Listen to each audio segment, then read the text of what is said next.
Ah, José, ¿cómo estás? ¿cómo va? ¿Todo bien? Bien, ¿y vos? Bien, che, bien. José, te hago una Dale. consulta.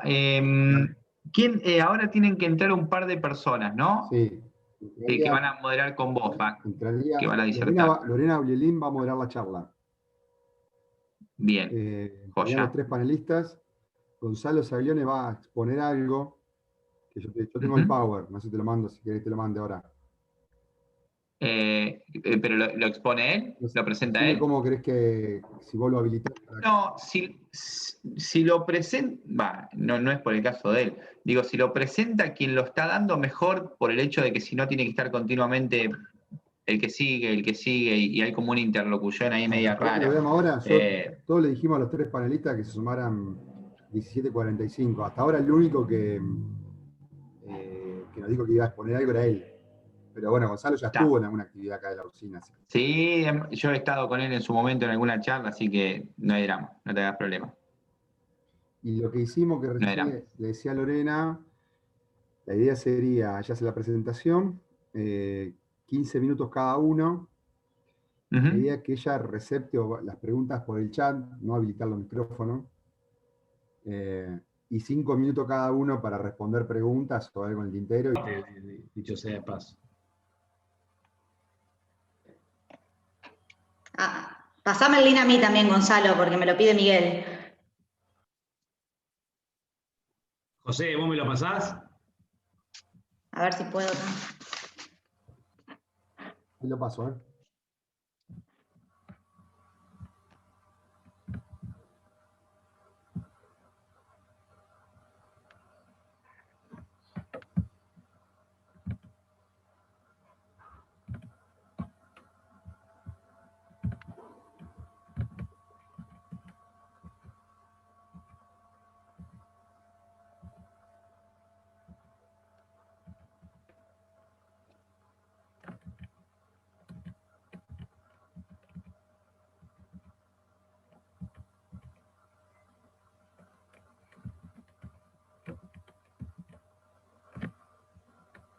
José, no me aparece en azul como para cliquear. A ver, ¿pasará algo? ¿Será por la forma en la cual está copiado? Yo ahí pude pasarlo, se lo pasé a Juan Carlos, porque también me lo había Pero, pedido. pero no te llegó en azul, Lore, ¿no? Te llegó también así en... sí, No, en entonces... azul, en azul. Gonzalo, Listo, está. ahí Pero sí está. Joya. se lo pasaste a Juan Carlos, que es lo importante, así que no hay problema. Sí.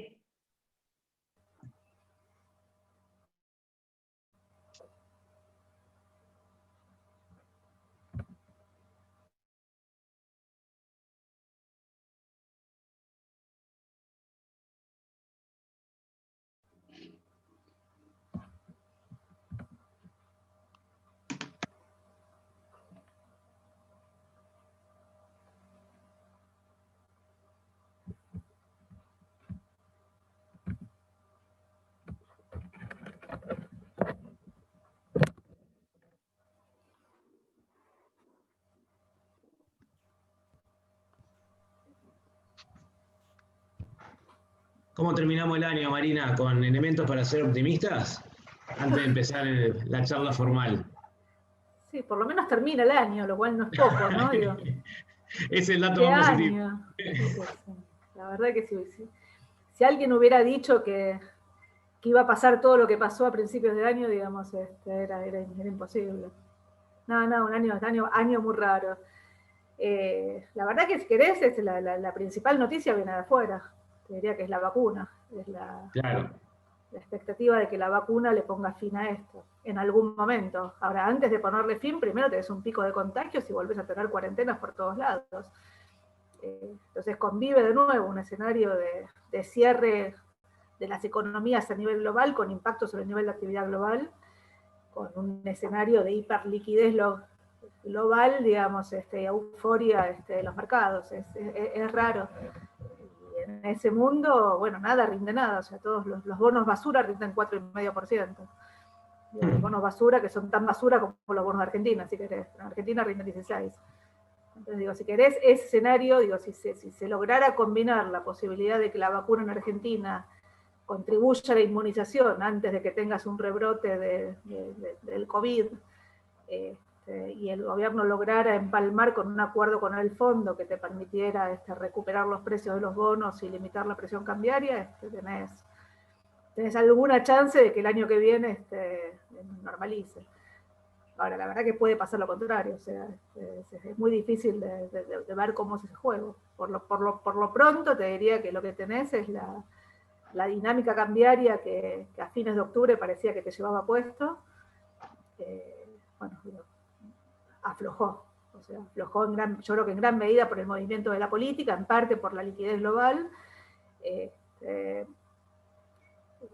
Pero todavía hasta la semana pasada el Banco Central venía perdiendo reservas, y hasta la semana pasada los precios de los bonos seguían por el piso. Hoy tuviste un poquito de aire en los precios de los bonos, y hace 5 días seguidos que el Central viene comprando reservas. Pero digo, la presión cambiaria en gran medida tiene que ver con el fin de año, un tema estacional en la demanda de pesos, o sea, pero te faltan ver cuáles son los lineamientos del programa, mientras el gobierno va al fondo con un discurso de barricada, ¿no? Va al fondo claro, para tratar de estabilizar, pero no sé, la verdad que es un año, es difícil ponerle números al año que viene, porque hay muchas cosas que pueden fallar, y al mismo tiempo tenés un montón de cosas que te favorecen, o sea, el precio de la soja, la tasa de interés, o sea, la verdad que es un mundo que paradójicamente, digo, si el COVID se contiene, debería ser un buen año. Y además tenés un efecto rebote, o sea, comparado contra el promedio de este año, la economía debería recuperar.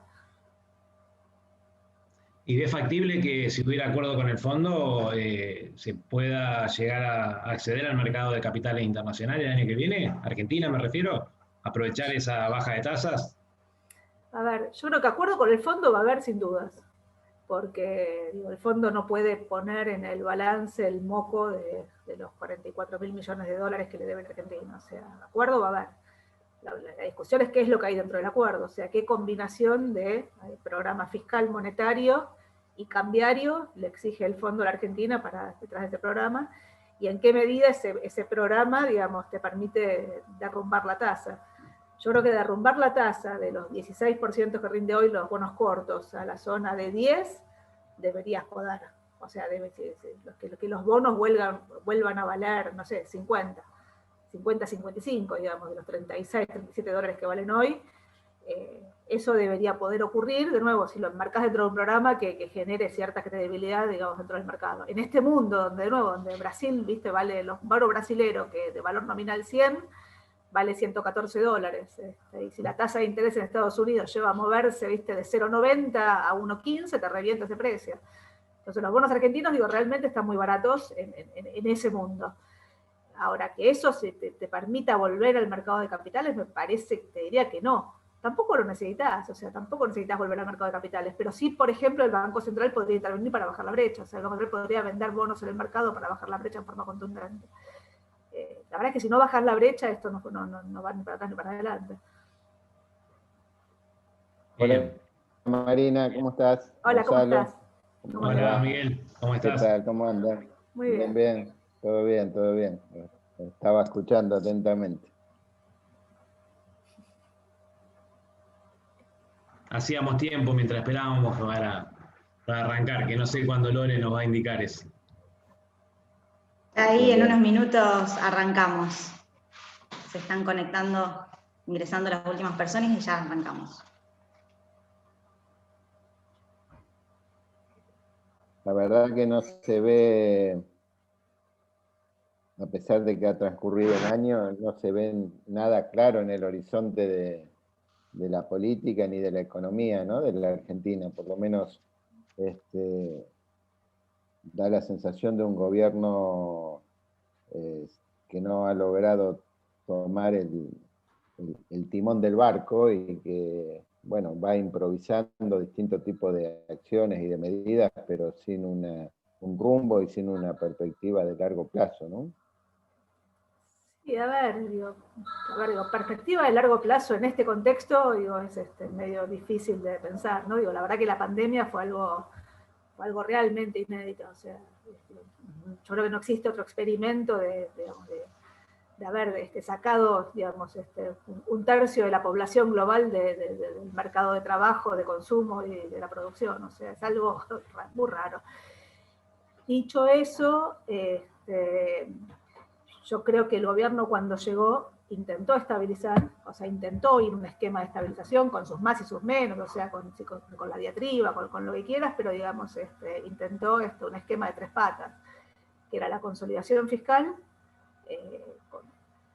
básicamente, digamos, recomponiendo impuestos y no bajando gastos, pero entre otras cosas licuando la indexación previsional, o sea, manteniendo la licuación de los haberes previsionales que ya estaban hechos.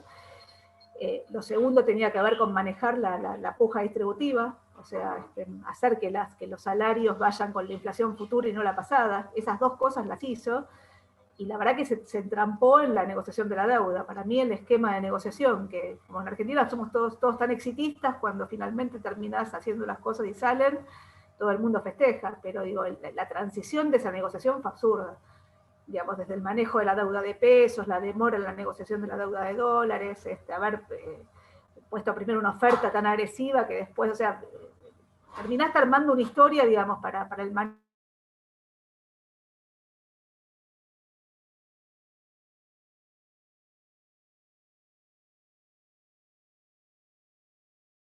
de tener en cartera, por eso rinden tanto. La segunda es que hiciste una reestructuración de deuda sin un acuerdo con el fondo, para un país que no tiene acceso al crédito, con lo cual terminaste de reestructurar y tus bonos rinden 16, o sea, tenés un grave problema.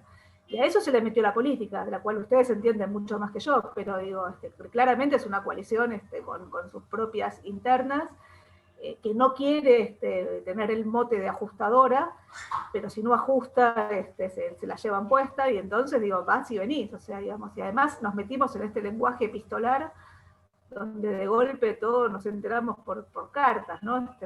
Parece que volvimos al peronismo, digamos, de Perón en Puerta de Hierro, ¿no? Digo, de golpe,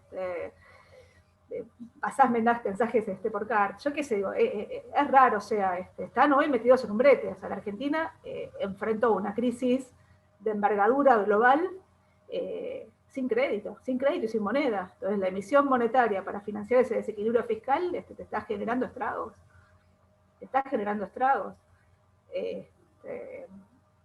La presión cambiaria no es menor, y el riesgo, seguro que Martín Rapetti me lo va a discutir, pero digo, el riesgo de cambiarte de régimen inflacionario está latente. O sea, Argentina, digo,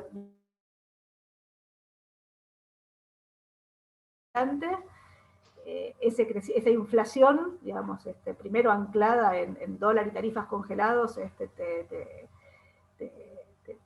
te terminó, digamos, entrampando cuando perdiste los equilibrios básicos y Argentina deja de crecer en 2012, viene acumulando 3 años de recesión violenta, 2018, 2019, cuando se corta el crédito, una economía sobreexpandida, pero el ajuste macroeconómico está hecho.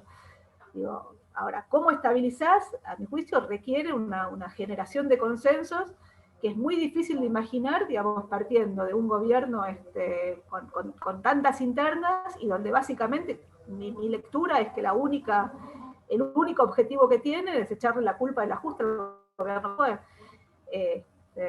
Con lo cual es difícil, digamos, establecer las bases para poder estabilizar y pensar por dónde crece el país. Al mismo tiempo estás en un piso, o sea, estás en un nivel de muy bajo nivel de actividad, con capacidad ociosa, o sea, digo, la verdad es que si lograras más o menos estabilizar, digo, la economía debería terminar de rebotar. De hecho, rebotó, o sea, el nivel de actividad en abril caía 26, en septiembre cae 7. Y en diciembre a lo mejor cae 5, y el promedio del año que viene a lo mejor te sube 5, que no es nada, digamos, es básicamente el promedio de diciembre contra el promedio de 2020. Pero de ahí a sentar las bases para el crecimiento, yo vengo de escuchar la presentación de Facundo Manes con Ramón Tamanes y Eduardo Basterra sobre el pacto de la Moncloa.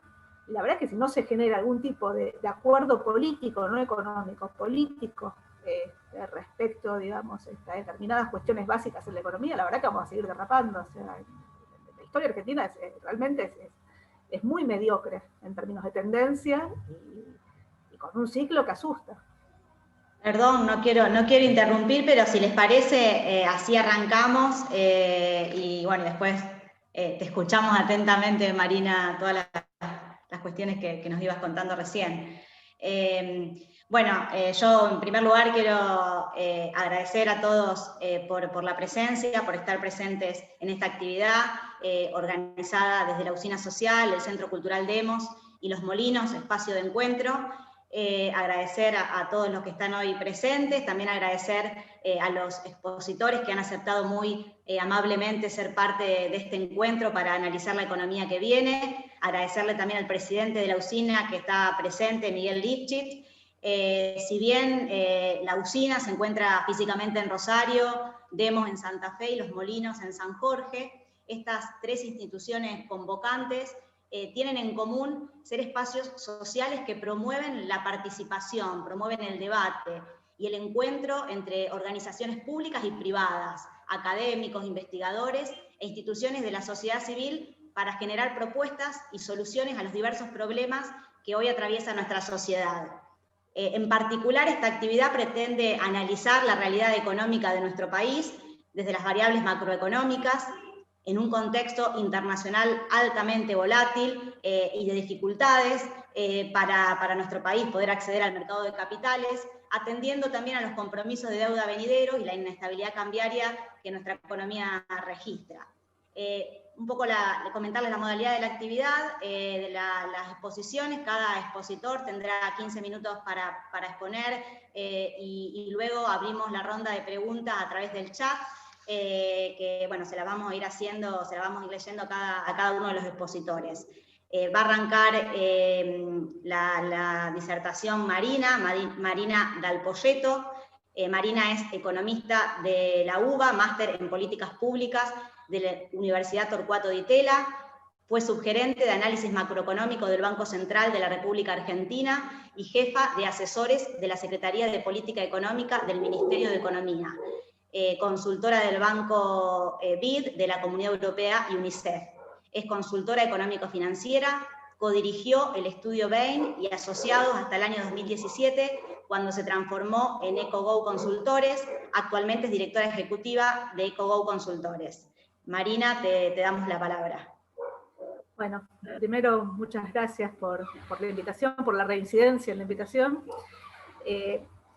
Yo traje una presentación, voy a ver si puedo mostrar algunos dibujitos para un poco comentar lo que estábamos hablando en la previa. A ver si logro. Últimamente estoy con algunos problemas serios de la pandemia y la virtualidad no se llevan bien conmigo. Bueno, ahí arrancamos. Lo primero es poner a Argentina en contexto. Acá trajo un listado de países, la historia desde 1980 hasta hoy. Argentina es la línea roja punteada, los demás son Brasil, la línea celeste, Colombia, la amarilla, México, la azul, Perú, la verde. Esto está puesto básicamente en 2010 igual a 100. Acá está el índice, o sea, en 2010 están todos los países iguales. Si uno mira y toma 2010, lo que te queda claro es, en el 80 Argentina estaba arriba de todos, estaba incluso arriba que Brasil, en términos de crecimiento, no es nivel no es tamaño de la economía, sino que son niveles de crecimiento acumulado. Parados a 2020, Argentina es la peor experiencia. Muy parecida a la de Brasil, pero con una salida de la cuarentena peor en la Argentina, después la vamos a ver en el flujo. Y arriba está el resto, Perú, Colombia, Chile, Brasil. ¿No? Digo, y además de los niveles, lo que vemos es la particularidad del ciclo. Argentina lo que tiene son crisis recurrentes, que también están en otros países, pero con pendientes muchísimo menores. O sea, acá está los 80, la hiperinflación, la salida de la convertibilidad. Esta fue la crisis del 2009, donde la recuperación fue muy violenta, 2010-2011, y el estancamiento crónico que tiene la economía argentina desde 2012 en adelante, que es lo que mencionaba antes, con esta particularidad del zigzag, donde caes en los años no electorales, subís en los electorales, caes, subís, 2013, la elección que pierde el kirchnerismo contra Massa, 2015, la elección que pierde el kirchnerismo, Scioli contra Macri, 2017, la elección que gana Macri, y después se suponía que en 2018 se rompía la maldición de los años impares, perdón, de los años pares, y lo que se rompió fue la bendición de los impares. A partir de ahí se cortó el crédito a la Argentina empezó a caer, 2 años seguidos de caída, y la pandemia. La pandemia es igual para todo el mundo. Después las caídas ex post las veremos. Argentina, digo, tiene esta dinámica con una tasa de inflación sistemáticamente más alta que todos los países de la región que yo mostraba antes, sobre todo a partir de 2017, donde el grueso de los países de la región lo que hizo fue derrumbó la tasa de inflación. Argentina había derrumbado la tasa de inflación en los 90 con una regla cambiaria rígida que cuando se terminó saliendo, cuando Argentina se queda sin crédito, terminó rompiendo la hoja de balance de los bancos y terminó rompiendo, digamos, la deuda. Argentina entró en default y el corralito. La salida de la convertibilidad te había dejado precios relativamente alineados. Vos venías de tarifas muy altas, salarios bajos, dólar atrasado, la devaluación te licuó los salarios, te empezó a permitir licuar las tarifas. El primer año, la salida de la convertibilidad, el tipo de cambio había pasado de 1 a 4 y la inflación era 41%. A partir de ahí la inflación se derrumbó y lo que tuvimos fue una tasa de inflación que a partir de 2007 vuelve arriba del 20% por año, pero con picos cada vez que intentaste corregir el dólar de las tarifas. 2014, 2016, 2018 y 2019, o casualidad, estos picos inflacionarios coinciden con las caídas en ese zigzag. No sé, cada vez que caía el zigzag se provocaba por una suba en la inflación.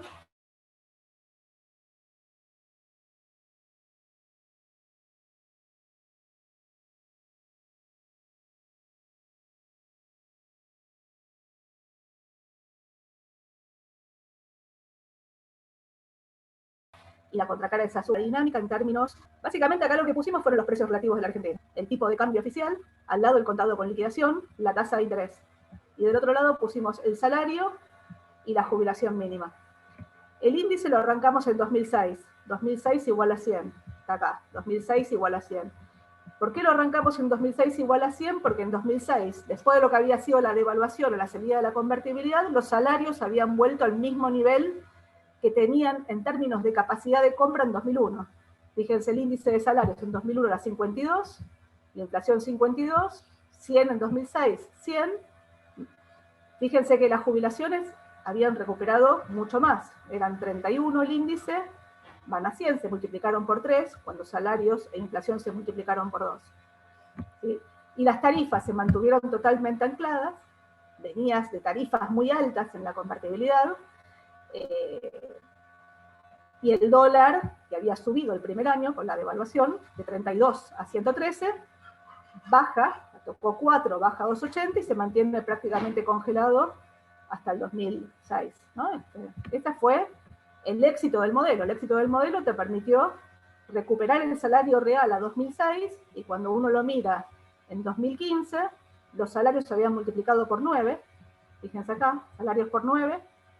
La jubilación se había multiplicado por 9, las tarifas se habían multiplicado por 3, la inflación se había multiplicado por 6, el tipo de cambio oficial se había multiplicado por 4, ¿sí? La tasa de interés por 4, fíjense acá, y el salario real había crecido 50%. Estos precios relativos no eran sostenibles en el tiempo. Estos precios relativos no eran sostenibles en el tiempo. Claramente el gobierno de Macri tenía que corregir las tarifas, tenía que corregir el tipo de cambio. En la corrección de las tarifas y el tipo de cambio tuvo 2 etapas. Tuvo una etapa hasta 2017, donde lo hiciste con aumento del endeudamiento para poder financiar lo que era el gradualismo. Había inconsistencia detrás de ese gradualismo. No voy a hablar del gobierno de Macri acá, pero cuando uno mira tuviste esos 2 años y después tuviste los 2 años donde se cortó el crédito y el dólar se te escapó. Entonces, cuando uno mira la dinámica ex post del gobierno de Macri, uno lo que ve es los salarios, subieron por 4, la jubilación mínima por 4,5, las tarifas por 9,5, la inflación por 5, el tipo de cambio por 7, la brecha por 10. El salario real cayó 20%. Si uno mira todo el periodo, entre 2020 y 2019, que es lo que pasó en lo que va del año, los salarios subieron 30 y pico %, la jubilación un poquito arriba del 30 y pico, habría que poner un decimal más, las tarifas 16, la inflación 37, el tipo de cambio 35, o sea, básicamente dólar, inflación, jubilaciones y salarios subieron todos al mismo ritmo. La tasa de interés durante el kirchnerismo se mantuvo, sistemáticamente por debajo de la tasa de inflación. Si uno mira todo el periodo, fíjense 2020 contra 2006 igual a 100, los salarios subieron por 39 veces, la jubilación por 41, las tarifas por 27, la inflación por 34, el tipo de cambio oficial por 29, la brecha por 45, y la tasa de interés por 19. Tasa de interés negativa, salarios y jubilaciones subiendo sistemáticamente por encima de la inflación y por debajo de la productividad, sumado al congelamiento tarifario que te generó un aumento en la cuenta de subsidios, y sumado al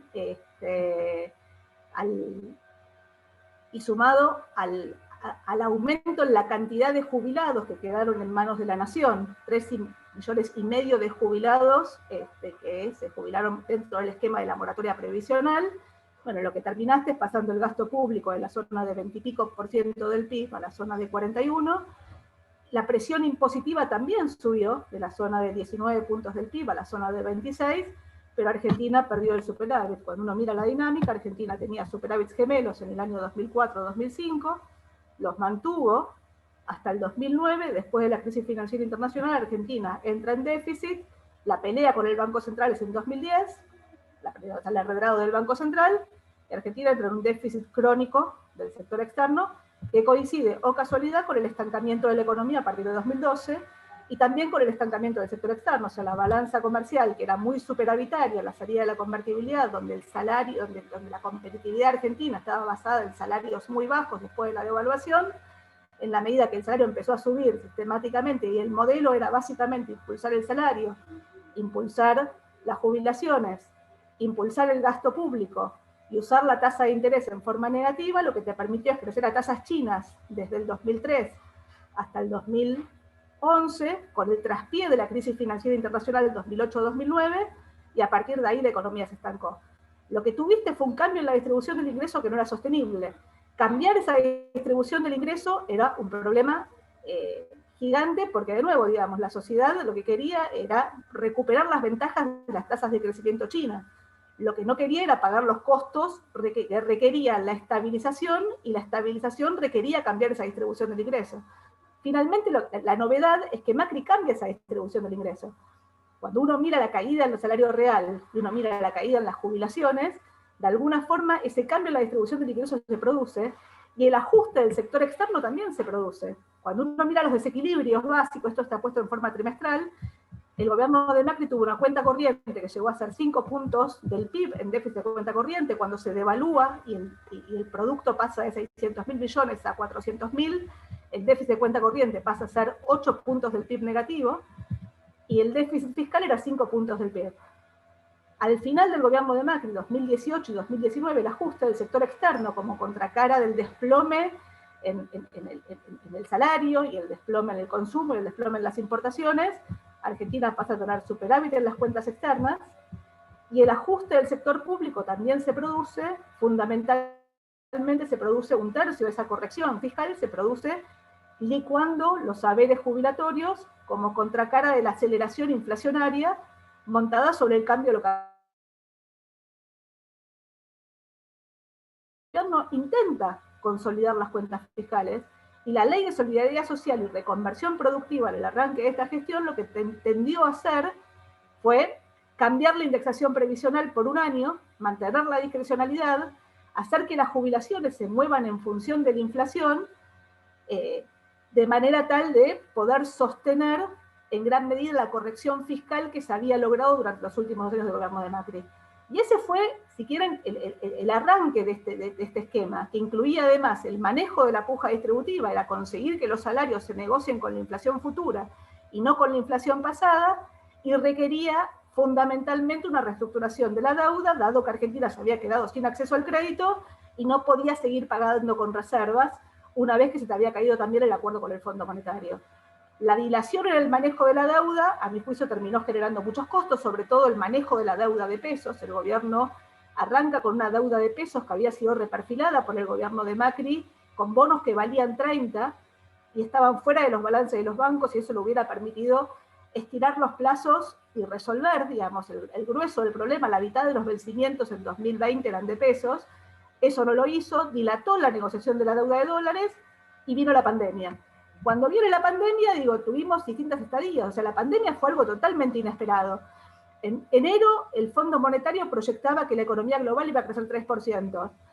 En junio, el Fondo Monetario proyectaba que la economía global iba a caer 5%. O sea, 8 puntos de diferencia en las proyecciones de crecimiento global. Yo no lo vi nunca, independientemente de que ni el fondo, ni nosotros, ni nadie puede pronosticar qué es lo que va a pasar. Al mismo tiempo, la pandemia fue un poco lo que comentábamos al principio, o sea, fue una situación inédita donde fue un experimento social que no habíamos visto nunca antes. Sacamos a la gente de la función de producción y de consumo, y eso generó un desplome en el nivel de actividad a nivel global.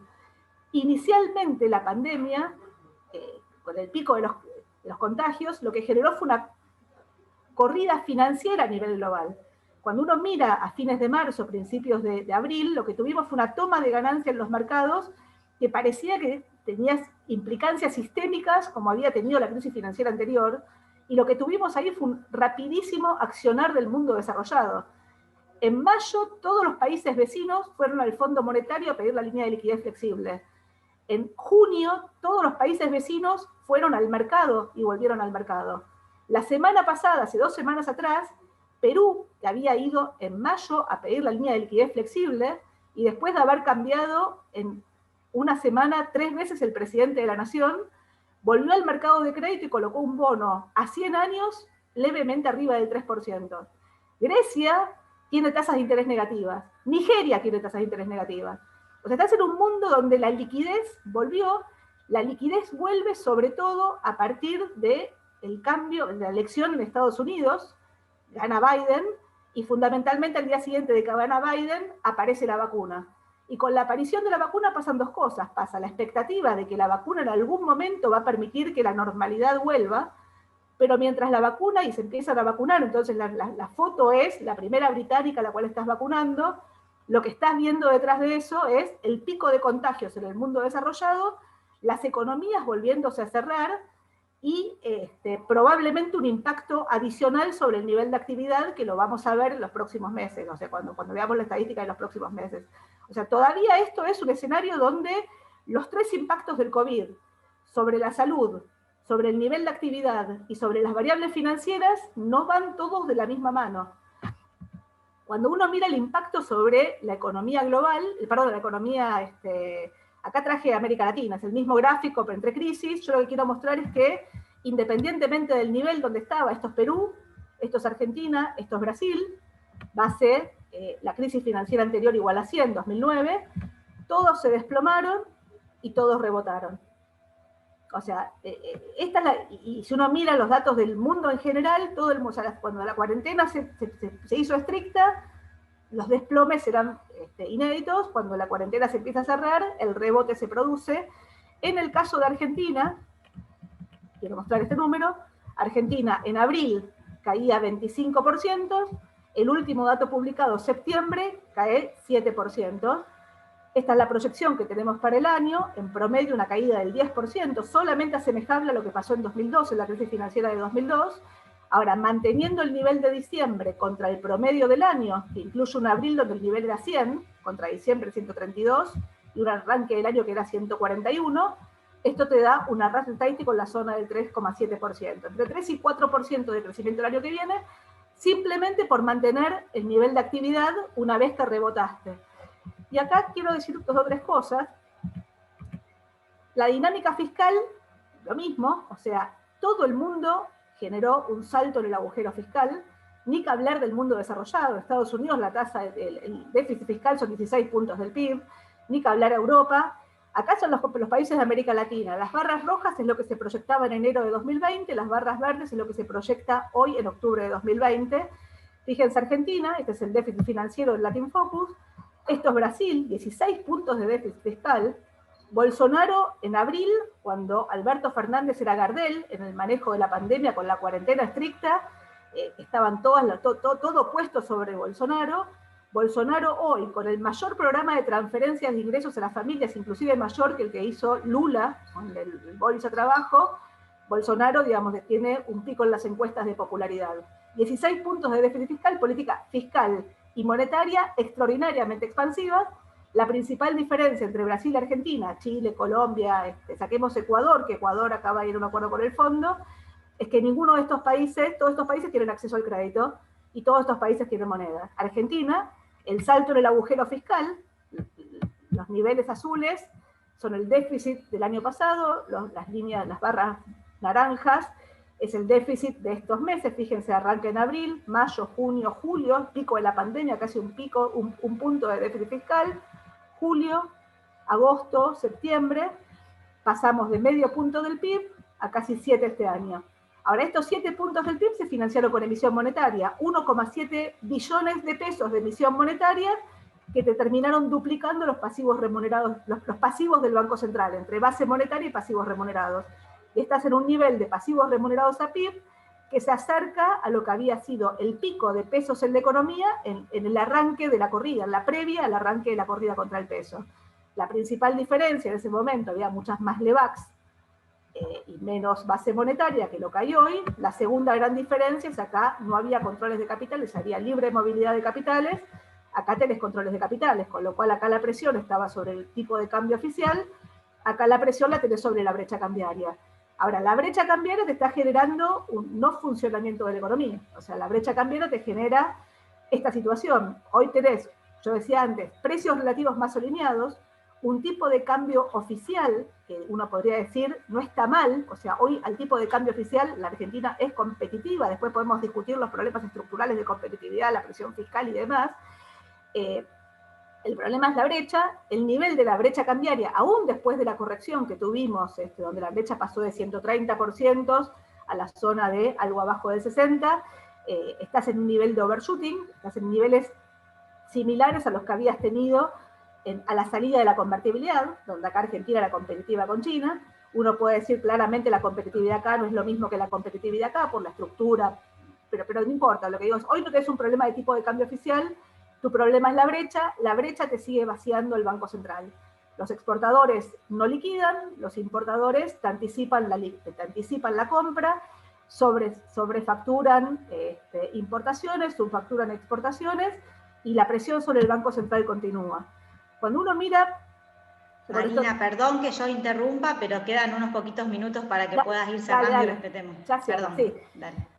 Cuando uno mira la dinámica de la corrida contra el peso, la corrida arrancó en abril del 2018. En el Banco Central, en las reservas netas, había 36.000 millones de dólares. 36.000 millones de dólares más los 44.000 millones de dólares del Fondo Monetario son 80.000 millones de dólares. De esos 80.000 millones de dólares, hoy te quedan 2.700. ¿Sí? El resto se fue en cancelar deuda, el crédito del sector privado pasó de 13.000 millones de dólares a 3.600, deuda en el mercado, deuda del sector público que después se reperfiló, deuda de las provincias, pero lo que digo es, Argentina se consumió el stock de reservas, y si uno tiene que decir algo, ¿cuál es el problema hoy? El problema hoy es, hay muchos más pesos de lo que la gente quiere, hay muy pocas reservas en el Banco Central, y el principal problema que tenés es que tus bonos recién reestructurados valen 36 dólares. Y la tasa de interés de Argentina es 16. En la medida que vos no resuelvas los tres problemas, la verdad es que la presión sobre la brecha cambiaria no se frenó. En la última semana el Banco Central empezó a comprar dólares. El último día los precios de los bonos en este mundo, de nuevo, de hiperliquidez global, donde los bonos basura rinden 4,5, los bonos argentinos rinden 16. Entonces, a partir de ahí, lo que aparece de cara al año que viene es la posibilidad de usar un nuevo acuerdo con el fondo para estabilizar en el año electoral. La pregunta es qué es lo que incluye ese acuerdo con el fondo, la segunda pregunta es cuándo se da ese acuerdo con el fondo. Ese acuerdo con el fondo seguro va a estar. Argentina, el fondo no puede poner en el balance los 44.000 millones de dólares que le debe a Argentina, digamos, previsionarlos porque Argentina no paga, o sea, no la puede mandar a Argentina a trazos, con lo cual un programa va a haber. La pregunta es en qué medida ese programa te ayuda a comprimir la brecha cambiaria y qué tres cosas incluye frente a los tres problemas que mencionaba. Sobran pesos, faltan dólares y tus bonos valen muy poco.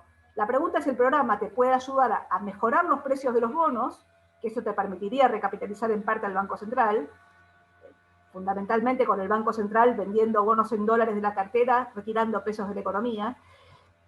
La segunda pregunta es, ¿qué de los tres componentes te va a exigir el acuerdo con el fondo? Yo decía antes, el tipo de cambio oficial está alto, tu problema es la brecha, el fondo no te va a permitir un programa con estos niveles de brecha cambiaria.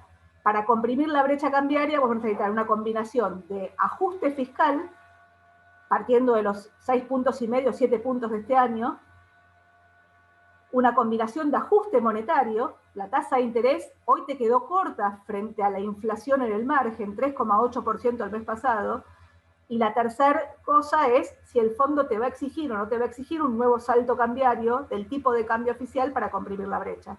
El programa va a incluir alguna de las tres cosas, de cómo se incluyan esas tres cosas y en qué medida te permite recuperar los precios de los bonos de la Argentina, los precios de los bonos argentinos, es lo que te va a definir el sendero del año que viene. A mí, el principal riesgo que yo encuentro para el cara del año que viene es que es un año electoral, el gobierno va a intentar ajustar en el año electoral, el ajuste en realidad lo está haciendo, pero lo está haciendo, digamos, con un discurso de barricada, digamos, con internas dentro del propio frente de gobierno, digamos, y sin terminar de darle la señal a los mercados respecto de que esa consolidación va a estar, y a partir de ahí se abren distintos escenarios de cara al año que viene, pero en cualquier escenario lo que uno debería decir es, la economía algún efecto rebote va a tener. El segundo escenario que vamos a decir es la inflación seguramente va a ser más alta que la de este año, que va a terminar en la zona de 37%, o sea, este año la economía cae 10, el año que viene el rebote técnico te debería dar en la zona de 4 o 5, este año la inflación termina en 37, el año que viene la inflación seguramente va a estar arriba de 50, y con esto termino, el ministro dice, el dólar va a acompañar a la inflación, los salarios van a ir por arriba de la inflación y las tarifas van a ir por debajo. Mi punto es, ese set de precios relativos no se condice con la necesidad de consolidar las cuentas fiscales de manera tal que vos no tengas que hacer un overshooting de tasa de interés para poder estabilizar la demanda de pesos. Con lo cual, el riesgo que vos tenés es que si no querés terminar de consolidar, el ajuste se termina siendo por las malas frente a un salto en la brecha cambiaria y una mayor presión sobre el balance del Banco Central que al final de la historia, probablemente después de octubre, termine generándote esa convalidación del salto cambiario y con el riesgo de cambiarte de régimen inflacionario. Con esto termino y si quieren después peloteamos. Bárbaro, muchas gracias Marina. Ahora le damos la palabra a Gonzalo Saglione. Gonzalo es licenciado en Economía y ex ministro de Economía de la provincia de Santa Fe. Gonzalo, es tu turno. Bueno, buenas tardes. Gracias Lorena por la presentación y por la invitación. Obviamente muchas gracias a la Usina Social, a Demos y a Los Molinos por la organización de la actividad. Lo que no te puedo agradecer es haberme obligado a compartir panel con dos grandes macroeconomistas, en donde evidentemente va a quedar expuesto esto cuando yo ahora comparta mi PowerPoint y lo cotejen contra el de Marina y contra el que seguramente podrá presentar Martín después. Pero bueno, haciendo las salvedades del caso, creo que vamos a poder aportar alguna mirada desde Santa Fe, de la situación macro del país, en donde quizás con menos sofisticación que los gráficos de Marina, podemos mostrar también algunos elementos en común que habíamos identificado para esta presentación. Voy a tratar de compartir pantalla. Arranco bien arriba cuando lo mostré antes de empezar. No sé si ahí se ve bien. Sí, se ve bien. Digo, esta no es la mejor forma de empezar, vamos a tratar de terminar mejor, digo, ¿no? Pero Si uno mira el proyecto de presupuesto, bueno, finalmente aprobado, presupuesto nacional 2021, en el mensaje de elevación que hace el ministro Guzmán, donde explica la consistencia de sus políticas macro para el año siguiente, allí se presenta, como todos los años, las proyecciones plurianuales en materia de un conjunto de variables de la macroeconomía. Una de ellas, el nivel de actividad económica. Y de ahí construimos un gráfico, que es el que vamos a mostrar ahora, en el cual lo que nos está diciendo es que si el funcionamiento de la economía argentina durante los años por venir se corresponde con las proyecciones del propio Ministerio de Economía Nacional, de acá a 3 años, allá por el 2023, vamos a poder recuperar el nivel de actividad que hemos perdido durante el 2020. Es decir, vamos a volver a tener en 2023 el nivel de actividad económica del año 2019. Y en ese sentido uno podría decir, bueno, es una caída muy grande, en un escenario absolutamente atípico, que todos conocemos como ha sido y como es la pandemia. Bueno, nos lleva 3 años recuperar la actividad y volver a la del año anterior. Ahora, volver al 2019, como ya lo anticipaba Marina en un gráfico que presentó, es volver a una situación muy mala. Acá tomo diferentes fuentes de información y diferentes puntos de partida, pero más o menos trabajo con lo mismo que trabajaba María, ¿no? Ahí tenemos la evolución del PBI nacional tomando como punto de partida el año 2010, la variación, como bien se puede ver aquí, identificando solamente el comportamiento del PBI en Argentina, el famoso serrucho de los años pares y los años impares, lo que se crecía en el año impar se perdía en el año par siguiente. Y vemos fuertemente la caída de este 2020 sobre la base de la proyección del presupuesto nacional, que sobreestima la caída, por suerte, digo, ¿no? El ministro Guzmán estimaba una caída del 12,1%, con un margen de error del más menos 1, decía. Hoy se está hablando de la posibilidad de que la caída sea incluso un poco inferior a eso. Este gráfico está construido sobre las hipótesis del ministro Guzmán en el mensaje de elevación del presupuesto. Pero en ese caso, la actividad económica proyectada en el año 2021, 2022 y 2023 nos llevaría a que recién en 2023 recuperemos el nivel de actividad económica del 2019. Ahora bien, esto decía, si todo sale bien, si todo sale de acuerdo a las proyecciones del propio equipo económico nacional. Ahora digo, si todo sale bien, vamos a estar tan mal como el año pasado. ¿Por qué estábamos tan mal el año pasado? Bueno, este gráfico trata de mostrarlo.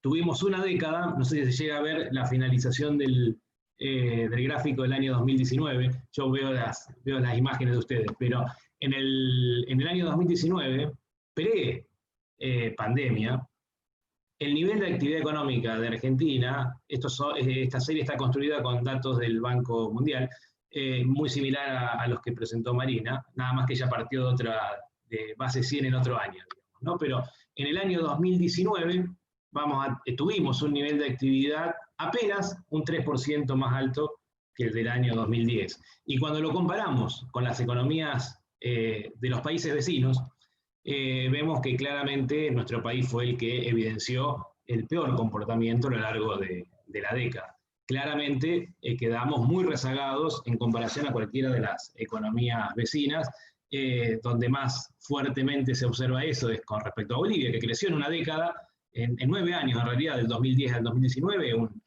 50% en su Producto Bruto Interno. Le sigue Paraguay, luego Chile, pero incluso Brasil, que tuvo un comportamiento más parecido al de Argentina, aún así en el 2019 mostraba una evolución de su actividad contra el punto de partida, que es el año 2010, más favorable que el que tiene Argentina. Pero yo quería sí disparar con esta idea inicial. Estamos todos esperando que suceda lo que se pronostica en materia de crecimiento de la actividad en los años por venir, y si eso pasa, estaremos tan mal como estuvimos el año pasado, porque hoy le preguntamos a cualquier argentino qué piensa de la actividad económica del 2019 y nadie seguramente va a estar muy conforme con el desempeño que tuvimos durante el año pasado. Ahora bien, de acuerdo a mi lectura, hay 2 formas de llegar al 2023 con esa recuperación de la actividad económica. Una forma es, sin el sendero de consistencia económica, en otros términos Marina decía algo muy similar, digo, podemos llegar al 2023 recuperando lo que la economía ha perdido de actividad durante este 2020, de la mano de precios relativos muy distorsionados, pero con un efecto o con una consecuencia claramente negativa,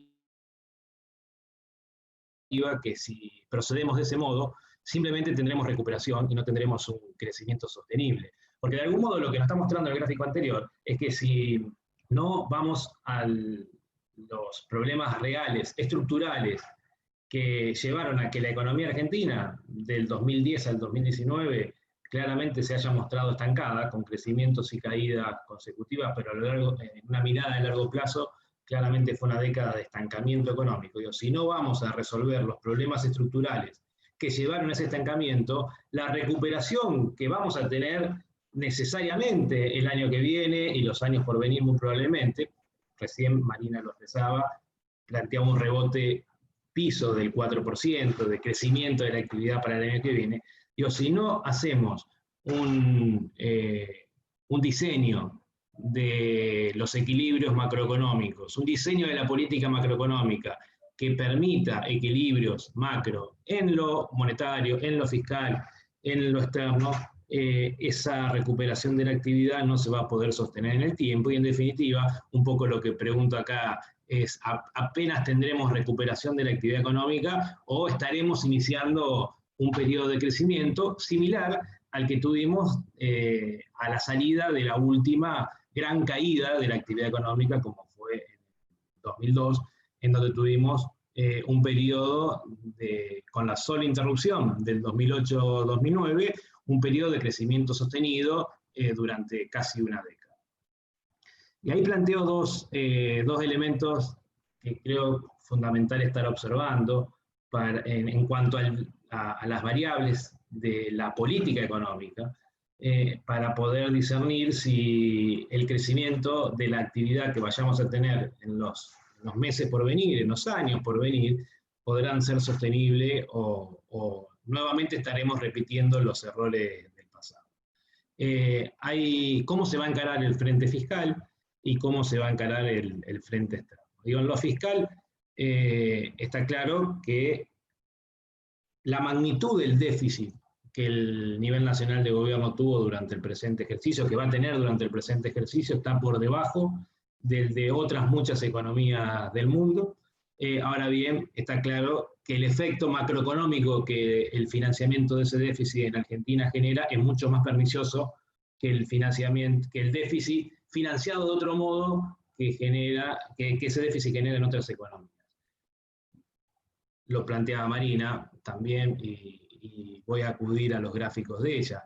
En países con niveles de déficit fiscal bastante superiores al de Argentina, por tener posibilidades de acceder al financiamiento, generan el financiamiento de ese déficit muchos menos efectos nocivos sobre el funcionamiento de la economía que los que genera el déficit fiscal en Argentina. Básicamente, que al tener vedado el acceso al financiamiento externo, que es una de las formas de financiamiento del déficit fiscal, las alternativas que te quedan es el financiamiento monetario, financiamiento vía emisión monetaria o financiamiento en el mercado doméstico de capitales, la emisión de deuda interna.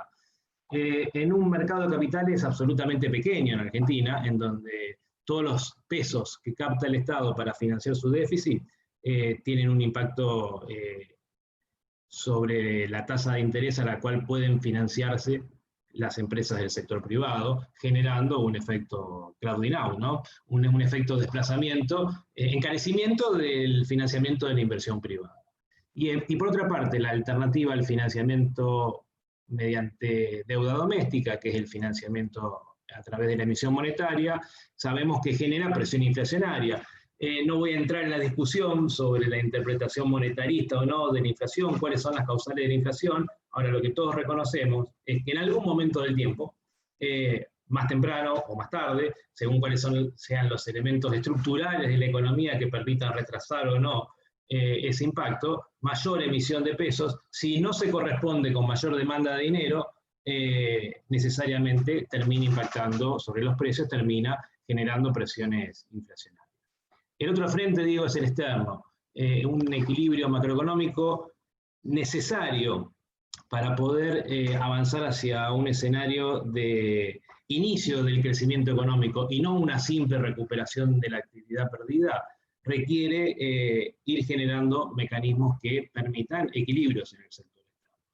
Y ahí tenemos algunos elementos positivos, elementos que nos presentan una gran oportunidad para la economía argentina, que tiene que ver con el acuerdo con los bonistas, independientemente de la trayectoria que hayan tenido. Lo cierto es que hoy tenemos significativamente reducidos los servicios de la deuda que Argentina tiene que pagar en moneda extranjera durante los próximos 3 o 4 años al menos, digamos, ¿no? Después empieza levemente a crecer, pero tenemos 3 o 4 años en donde la economía argentina no tiene el peso de los servicios de la deuda como una espada de Damocles en cuanto a la demanda de dólares que la economía tiene que generar para poder hacer frente a eso. Queda por resolver el acuerdo con el fondo, que vendría a terminar de despejar ese horizonte de vencimiento de corto plazo. Ahora bien,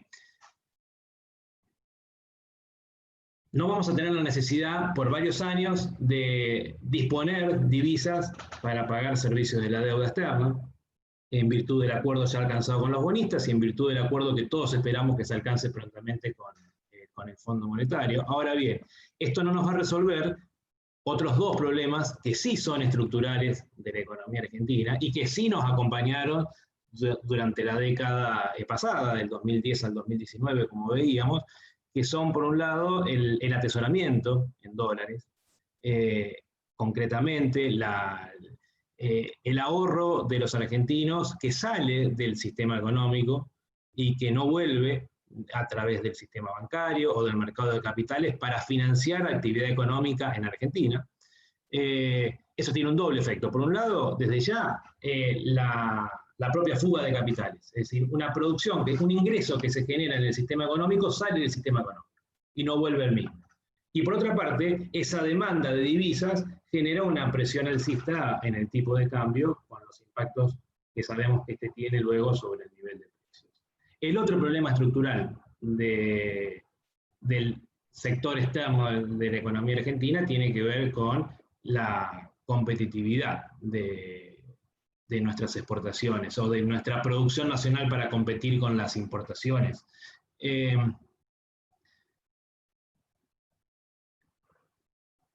Competitividad que muchas veces se ha querido buscar de la mano de tipos de cambios significativamente elevados, lo cual significa salarios en dólares significativamente bajos.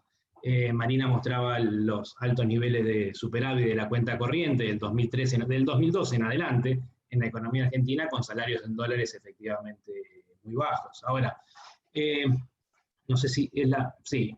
Que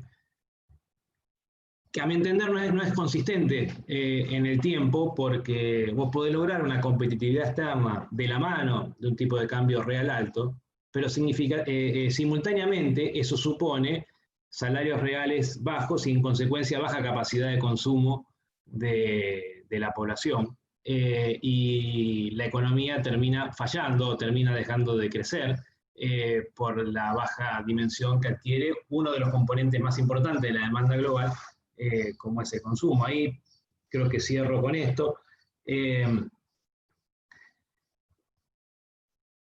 Una fórmula, una igualdad macroeconómica básica, lo que la economía pone, los bienes y servicios que la economía pone a disposición, lo que llamamos oferta global, se compone con lo que produce la economía más los bienes y servicios que importa del exterior.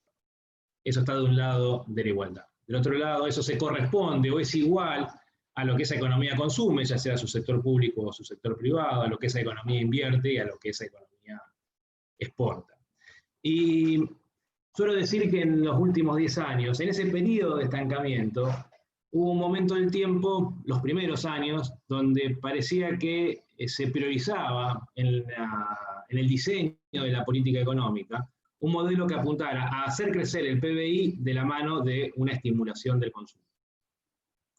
Del 2015 para acá, 2015 a 2019, tuvimos un modelo en donde al menos desde lo discursivo se planteaba que el crecimiento del PBI iba a venir de la mano de la lluvia de inversiones y de constituirnos en el supermercado del mundo, es decir, de las exportaciones.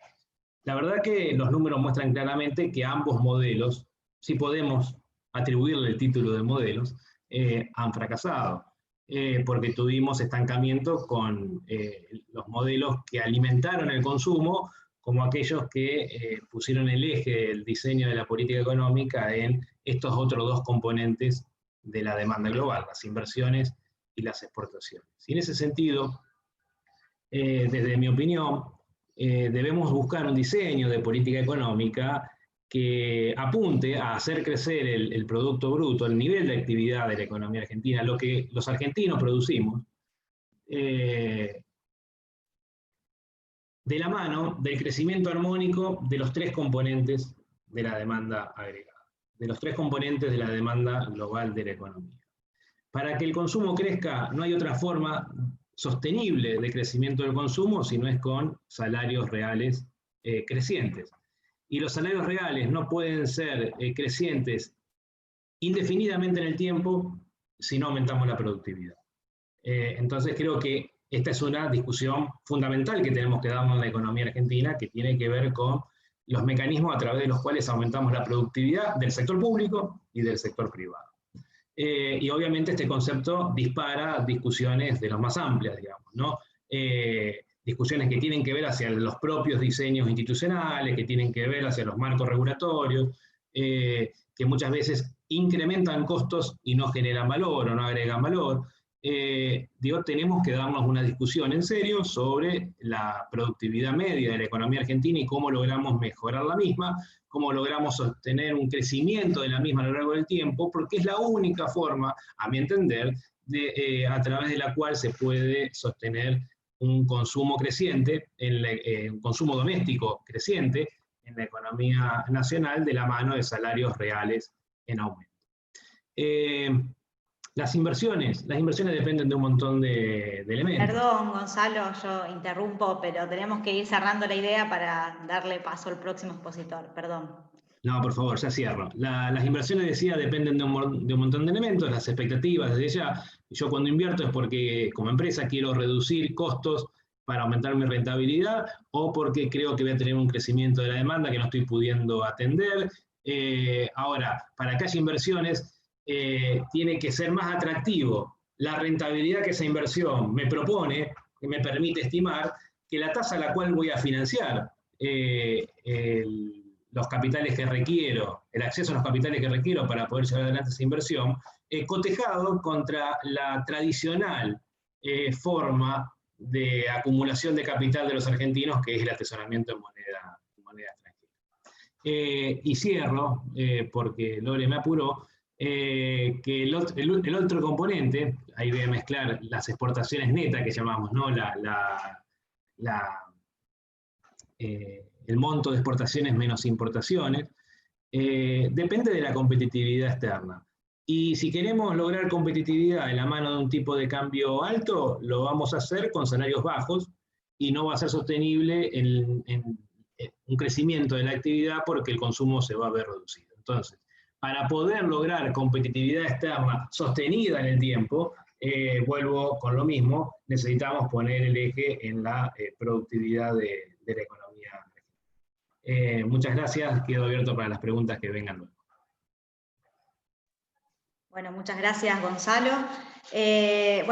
Aclaro que pueden ir realizando las consultas en el chat, así al final de las exposiciones se las hacemos a cada uno de los expositores.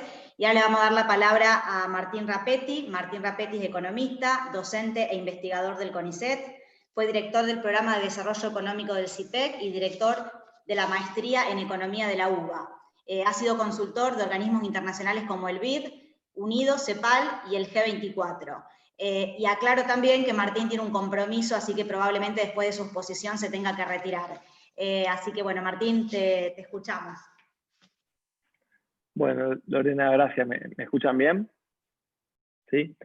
Bueno, gracias primero Lorena por la invitación y a toda la usina y a todos los amigos de Santa Fe. Me tocó también participar, creo, al comienzo del año con Marina.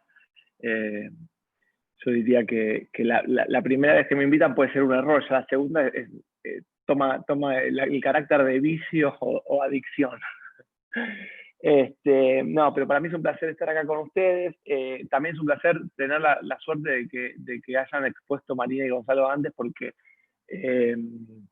me simplifica mucho la exposición. No voy a usar PowerPoint. Yo descansaba en que Marina iba a tener gráficos muy... O sea, difícilmente uno pueda agregarle valor a una presentación si está Marina, porque Marina tiene toda la información habida por haber, súper analizada, destilada, digerida, así que digo, no puedo agregar nada de valor ahí. Así que voy a simplemente hacer un par de reflexiones. La verdad que van a ver que termino cerrando en un terreno que no es el mío, que es la política, porque realmente creo que acá el problema ya es poco lo que un economista pueda aportar. Déjenme brevemente presentar una mirada muy superficial, muy abuelo de pájaro del presente y la coyuntura. Uno mira los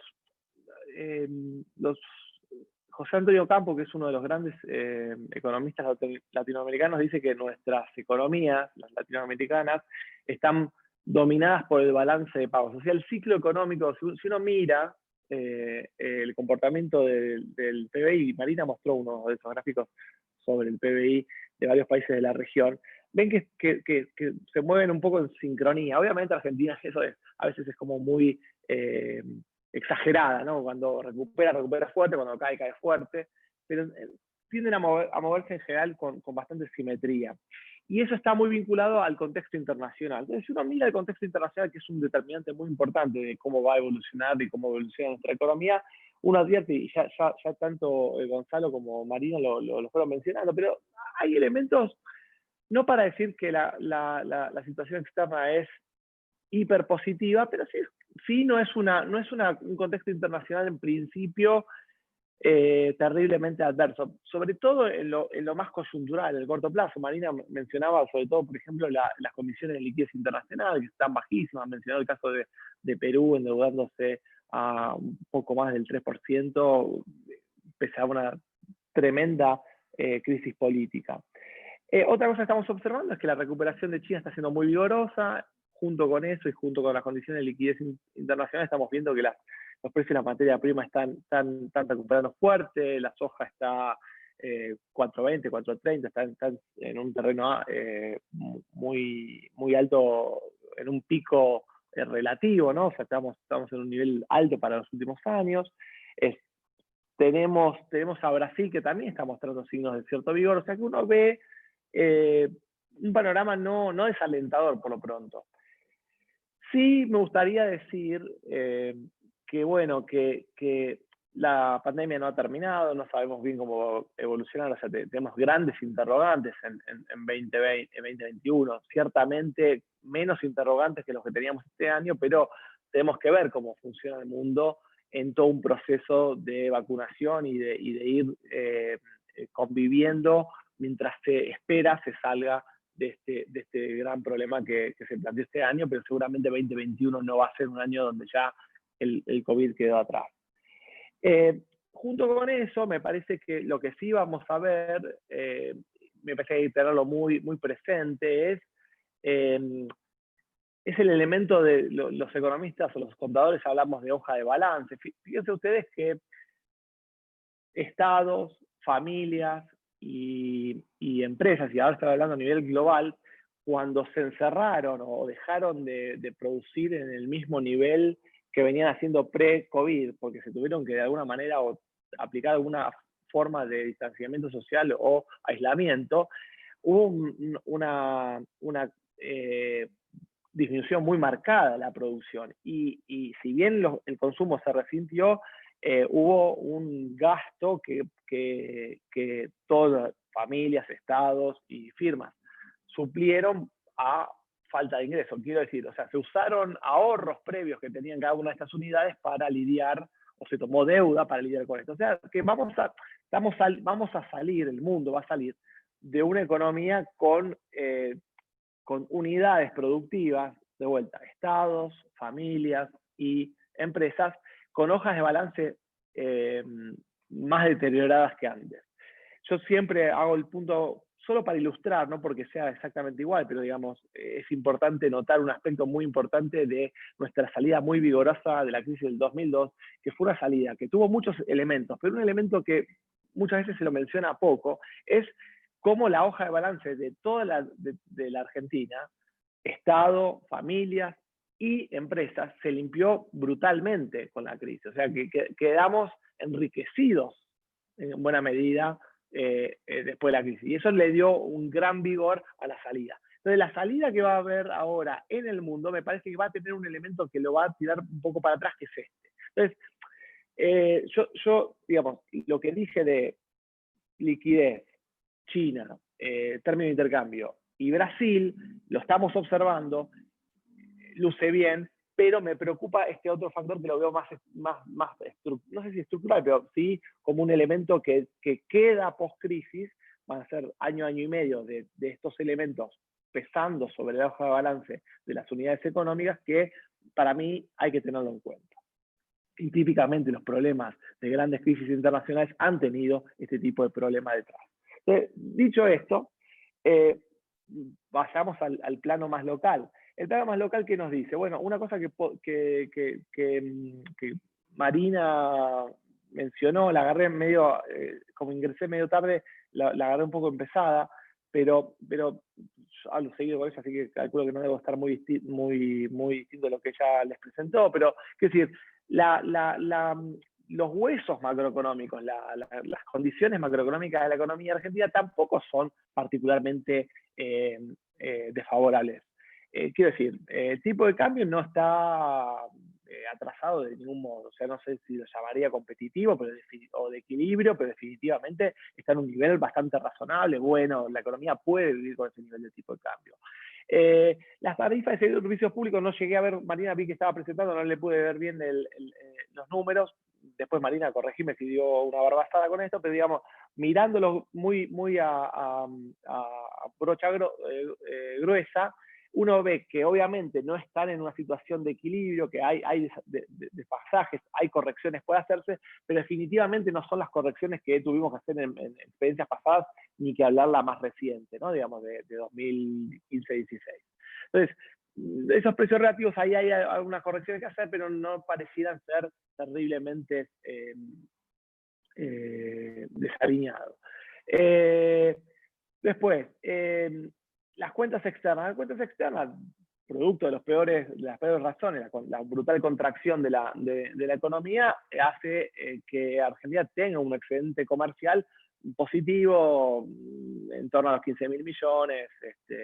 Después esto lo podemos retocar por el tema de la brecha, pero grosso modo la economía hizo un brutal ajuste externo, producto de la enorme recesión que arranca en 2018 y continúa hasta hoy, ¿no? Producto del acomodamiento de la reestructuración de la deuda, que uno puede decir fue lenta, rápida, muy agresiva, no agresiva. La cuestión es que en el corto plazo uno tiene el servicio de la deuda externa pública con privados bastante despejado. A eso vamos a sumar seguramente lo que se negocia con el fondo que vamos a ir, ahora voy ahí. Y como último elemento del cuadro macroeconómico agregaría que si uno mira lo fiscal y lo mira con una mirada un poquito más allá del corto plazo, que obviamente el corto plazo tuvimos una muy fuerte deterioro de las cuentas públicas, uno lo que ve es que si uno dice, bueno, saquemos de la mirada todo el efecto de la crisis COVID, ¿no? ¿Cómo están las cuentas públicas? Bueno, las cuentas públicas no están muy lejos de algo más o menos cercano al equilibrio. ¿Qué quiero decir? O sea, si uno quita todo el déficit provocado por el COVID, el gasto COVID y toda la reducción de la caída de la actividad y de recaudación impositiva producto de la crisis del COVID, las cuentas públicas, digo, no, grosso modo, no estamos en un déficit muy importante. O sea, es un déficit, incluso si la economía argentina estuviera creciendo o en su nivel potencial, yo me animaría a decir, no hice el cálculo fino, pero grosso modo me animaría a decir que estamos en terreno de equilibrio y tal vez incluso superar. Si obviamente la economía estuviera a niveles de 2011 de PBI per cápita, digamos, que fue nuestro pico histórico de nivel de actividad por persona. Entonces digo, de vuelta, no veo ahí un enorme, una situación macroeconómica que uno diga, esto es un desastre. Déjenme agregar un último punto, o sea, hablé de lo externo, de las condiciones macroeconómicas, agreguemos otra fuente importante de, digamos, de incertidumbre o de elemento importante para entender el corto plazo. El fondo. Bueno, la verdad es que coincido con lo que decía Marina. Marina plantea que efectivamente ahí hay una serie de problemas en la economía argentina que sobre todo están expresados, me parece a mí, en el tema de la brecha. Yo creo que el tema de la brecha, anticipo, voy a ir a eso después, pero anticipo. El tema de la brecha es un problema centralmente de confianza, ¿no? de falta de claridad hacia dónde va la Argentina. Y obviamente con la brecha, con esta brecha la economía argentina no puede funcionar y efectivamente tiene un gran problema latente ahí que puede eventualmente ocasionar una crisis, ¿no? O sea, la brecha es un gran problema, la brecha cambiaria.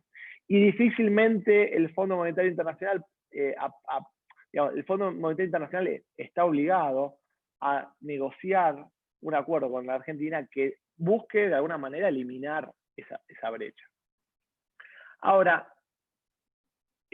Marina lo planteaba muy bien el dilema, ¿no? Digamos, las cosas que hay que hacer para eliminar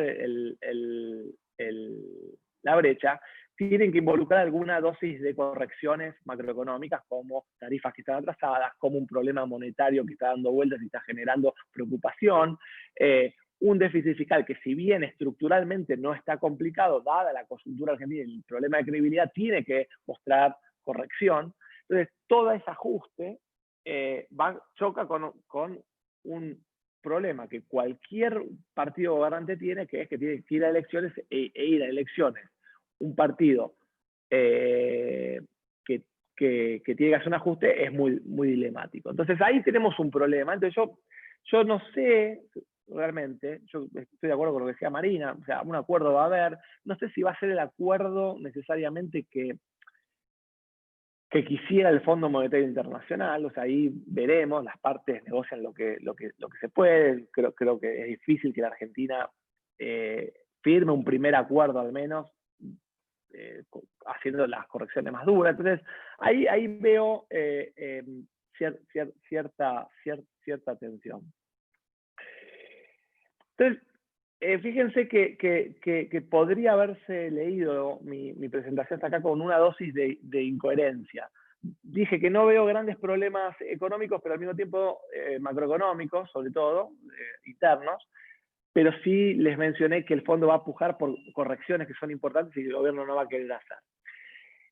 Yo cuando digo que los problemas macroeconómicos no son tan severos, digo siempre y cuando uno tenga una economía y un gobierno, no es que un gobierno, y una política, una economía y una política que transmitan confianza. O sea, Argentina podría tener con esta economía, con los huesos de esta macroeconomía y con los huesos de esta economía productiva, que podemos, si tengo un poco de tiempo, mencionar, que son sólidos. Argentina tiene cosas para producir, tiene mucho para producir, desde obviamente todo lo que es la agroindustria, la economía del conocimiento, todo lo que es lo vinculado a los minerales, todo lo que es, si bien con heterogeneidades, con la industria. O sea, Argentina tiene muchas condiciones para expandir negocios.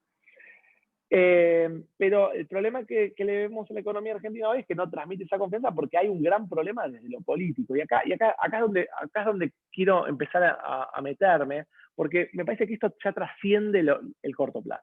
O sea, me parece que el problema que estamos viendo en la coyuntura, en realidad, es lo que por ahí, cuando veamos dentro de unos años, vamos a ver que es como un ciclo político, un ciclo largo, económico y político, que probablemente arranca en 2011 y termina uno vaya a saber dónde.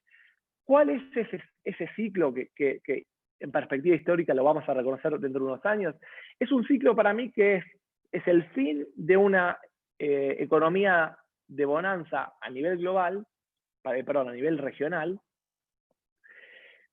con una política que no puede acomodarse, una política y una sociedad, no estoy echándole la culpa a un gobierno en particular, te digo, una sociedad que se acostumbró a un conjunto de ingresos y de bienes y servicios públicos que no quiere resignar. Y ahí empezamos en una trayectoria donde tenemos, me parece, dos coaliciones muy claramente identificadas. Una, que se niega, o le cuesta más que se niega, le cuesta reconocer que tiene que, de alguna manera, reconocer el equilibrio económico y hacer los ajustes necesarios para converger hacia ese equilibrio económico.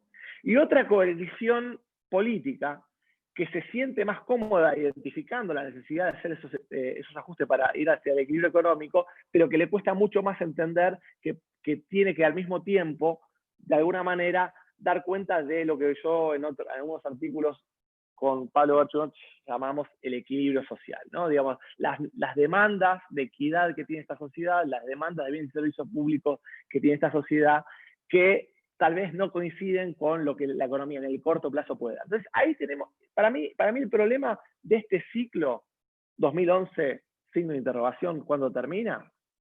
Obviamente agravado por la crisis del COVID, es que tenemos que encontrar una estrategia político-económica, que justamente trate de acomodar la economía a los equilibrios que requiere, que son, que Marina decía, o lo hace la política o se termina haciendo por las malas. No sé la expresión, Marina, que usaste, pero digamos una expresión que los economistas usamos un montón, que es, por último, digamos, un desequilibrio fiscal o un desequilibrio externo no se puede financiar ad eternum. Eso en algún momento eclosiona en una forma de crisis y se corrige, pero al mismo tiempo tenemos que dar cuenta que esta es una economía que si uno quiere corregir los problemas económicos sin entender la viabilidad del proceso político-social, tampoco funciona. Entonces, acá está el gran desafío de la Argentina. ¿Cómo encontrar una coalición política que logre conciliar las dos cosas? Dar cuenta de las correcciones económicas que tiene que hacer este país, al mismo tiempo teniendo una dosis de sensibilidad, equidad social que haga tolerable ese ajuste y que además al mismo tiempo le provea una visión de futuro, de que ese sacrificio de corto plazo va a tener una remuneración de mediano largo plazo. Y ese es el dilema. Yo creo que vamos a salir de este problema cuando esa coalición política emerja, cuando esa coalición política le dé a la sociedad esa visión de futuro y a la economía esa visión de futuro. Y hasta tanto no lleguemos a eso, no vamos a poder salir de acá. Yo quisiera que esto surgiera, yo estaba más entusiasmado, como calculo muchos de ustedes, con algunos de ustedes lo hemos hablado, unos meses atrás, preelectoral, de que la próxima coalición política pudiera dar forma y se hablaba de hecho de la palabra Consejo Económico y Social, consenso, desgrietizar a la Argentina, etcétera, etcétera. Eso no lo estamos viendo en este momento, y si no lo hacemos por esa vía que es más, llamémoslo, amigable, más conciliadora, creo que sí, esa coalición podrá emerger, pero luego de una gran crisis. Y Dios quiera que no nos toque eso, porque, y acá sí quiero cerrar con un grafiquito muy breve, muy parecido en el espíritu de lo que presentaba Gonzalo, de si nos va bien, vamos, miren lo mal que vamos a terminar. Les muestro acá brevemente, ahí a dónde lo tengo, acá. Este grafiquito, no sé si lo logran ver, voy a tratar a ver. Este gráfico es un gráfico que tuvo mucho impacto este año, que lo calculé, que es, mira el PBI per cápita medido en pesos constantes de 2020, de este año. Básicamente el ingreso por habitante de la Argentina va a terminar este año en el mismo nivel que en el año 1974. Yo nací en el 76, o sea, toda mi vida es básicamente una vida de estancamiento. Y digo mal, porque ustedes lo saben muy bien, que en realidad lo que luce como que estamos en el mismo lugar, en realidad en promedio estamos en el mismo lugar. En realidad en este punto de acá estamos con el mismo ingreso promedio, pero estamos con 3, 4 veces más de pobreza y estamos con una mucho peor distribución del ingreso. Y entonces, volviendo a lo que decía Gonzalo, si nos va bien, yo hice el calculito, si el año que viene efectivamente crecemos en torno al 5,5% por el rebote y un poquito más, y desde ahí en adelante, los próximos 6 años, vale decir, lo que le queda al gobierno de Alberto Fernández y la próxima administración de 4 años, si crecemos al 4,5% promedio, ininterrumpido en esos 6 años, vamos a terminar en 2027 acá, en el mismo nivel que en 2011, en el pico previo de la economía argentina. Vale decir que si nos va extremadamente bien, que dicho sea de paso, crecer 4,5% durante 6 años sería básicamente tener uno de los pocos récords económicos que hemos tenido en el pasado. O sea, digo, algo asemejable a lo que fue los años 60 y algo asemejable a lo que fue la muy rápida salida de los 2000. O sea, si tenemos uno de esos éxitos económicos, vamos a terminar en 2027 donde estábamos en 2011. O sea que es dramático, es terrible y tenemos que encontrar una solución a esto. Gracias. Gracias, Martín. ¿Se escucha? ¿Me escuchan? Sí. Bueno, muchísimas gracias. Si les parece, voy a leer algunas de las preguntas que estuvieron haciendo por el chat y después también si alguno de los expositores quiere terminar de dar su exposición o contestar a los otros expositores, también lo puede hacer. Consultar algunas de las preguntas que hicieron fue, hoy el gobierno estatizó las rutas, ¿qué señal es esa? También preguntaron, ante este panorama nacional, ¿cómo ven el futuro de la economía de la provincia y cómo la de los gobiernos locales? Si les parece, dejo esas dos y después sigo con las otras dos que hay también. No sé si alguno quiere tomar la palabra y contestar. Empiezo yo con la santafesina. Lorena, si te parece, dejo para Marina o Martín la otra pregunta. Santa Fe la verdad que tiene una estructura productiva que le permite, frente al escenario que bien describían Marina y Martín, el escenario externo, digo, ¿no? Que describían ellos, que la posiciona favorablemente. La economía santafesina es fuertemente exportadora. La participación de las exportaciones santafesinas sobre el total de producción de la provincia es la más alta del país. En términos de exportaciones totales de Argentina, Santa Fe es la segunda provincia que más exporta, luego de provincia de Buenos Aires, que tiene un tamaño de su economía significativamente más grande que la nuestra, obviamente, por razones de población y superficie. Pero en un escenario en donde los precios internacionales de los commodities que Argentina exporta y que Santa Fe exporta están creciendo, evidentemente lo que uno puede esperar es que el Producto Bruto Geográfico de Santa Fe en este 2020 caiga menos que lo que va a caer el Producto Bruto Interno del país en su conjunto, y muy posiblemente que el año próximo la recuperación aquí sea un poco superior. Obviamente no es el único elemento determinante, habrá también que ver otros factores que entran en consideración, pero la estructura productiva provincial creo que nos posiciona favorablemente en una comparativa con el conjunto del país. Ya lo otro tiene que ver con finanzas públicas, creo, hacía algunas preguntas de municipios y comunas, creo. No sé si me la podés volver a comentar, Lorena. Sí.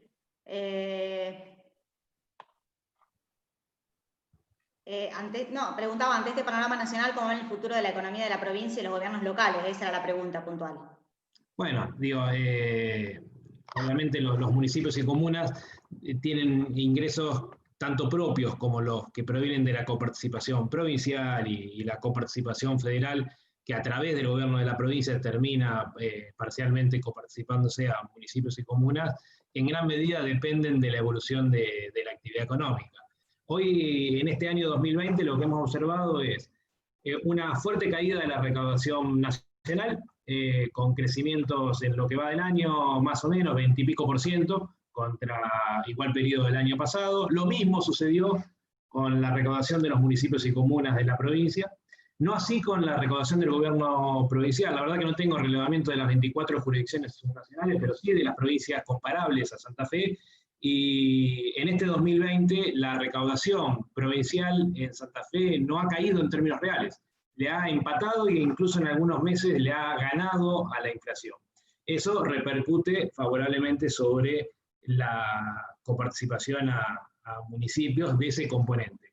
Ahora sí, los municipios sintieron una pérdida muy importante en términos reales de su propia recaudación, de los gravámenes que tienen bajo su responsabilidad, la tasa general de inmuebles, el derecho de registro de inspección, la tasa paritaria, en el caso de las comunas con mayor peso, y por otra parte sintieron el efecto de la caída de la coparticipación federal, que básicamente se nutre de dos grandes impuestos, del impuesto al valor agregado, del IVA y del impuesto a las ganancias.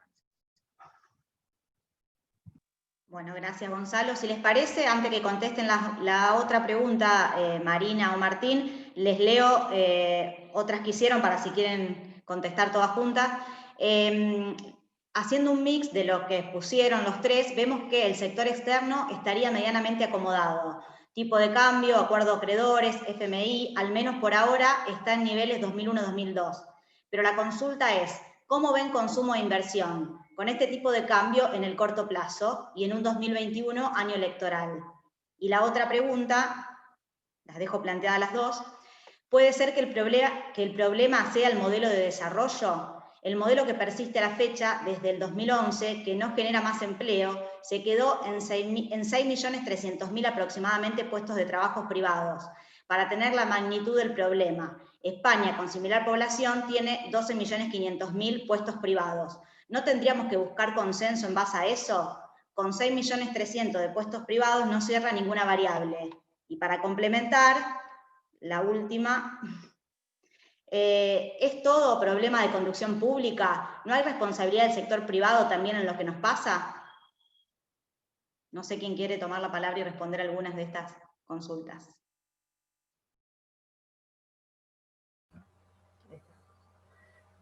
A ver, Gonzalo antes hizo hincapié en la dinámica salarial y él dijo algo así como que los salarios no pueden crecer sistemáticamente por encima de la productividad. Y me parece que un poco, digamos, cuando yo mostraba los números de los precios relativos en el cuadro ese, que la verdad que nunca lo termino de contar porque tiene demasiada información, pero creo que muestra bastante bien, digamos, cuál fue el despelote que se armó en Argentina.